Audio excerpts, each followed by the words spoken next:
নেপালের ক্ষমতাচ্যুত সাবেক প্রধানমন্ত্রী কেপি শর্মা ওলি প্রকাশ্যে এসে ঘোষণা দিলেন, দেশ ছেড়ে পালাবেন না। অন্তর্বর্তী সরকারকে ম্যান্ডেটহীন আখ্যা দিয়ে চ্যালেঞ্জ ছুড়ে দিয়েছেন তিনি।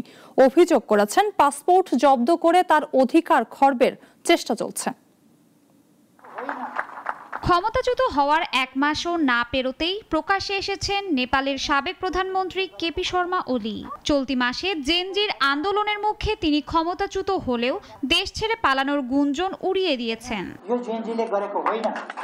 গতকাল শনিবার তার রাজনৈতিক দলের যুব সংগঠন আয়োজিত এক অনুষ্ঠানে ওলি বলেন, তিনি অন্তর্বর্তী সরকারের কাছে ক্ষমতা ছেড়ে বিদেশ পালাবেন না, বরং দেশকে সংবিধানের মূলধারায় ফিরিয়ে আনার অঙ্গীকার ব্যক্ত করেন। ওলি অভিযোগ করেন, গণঅভ্যুত্থানে সৃষ্ট সরকার জনগণের ম্যান্ডেট ছাড়া সহিংসতা ও ভাঙচুরের মাধ্যমে ক্ষমতায় এসেছে। তিনি দাবি করেন, আন্দোলনের সময় প্রশাসনকে দেওয়া তার নির্দেশনা প্রকাশ করা হোক, যাতে সত্য উদ্ঘাটিত হয়। একই সঙ্গে অন্তর্বর্তী প্রধানমন্ত্রী সুশীলা কার্কির নেতৃত্বাধীন সরকারের বিরুদ্ধে ব্যক্তিগত আক্রমণও চালান তিনি। অভিযোগ করেন, তার অধিকার ক্ষুণ্ণ করার চেষ্টা চলছে। নতুন সরকার তার মন্ত্রিসভার কয়েকজন সদস্যের সঙ্গে তার নিজের পাসপোর্টও জব্দ করতে চাচ্ছে।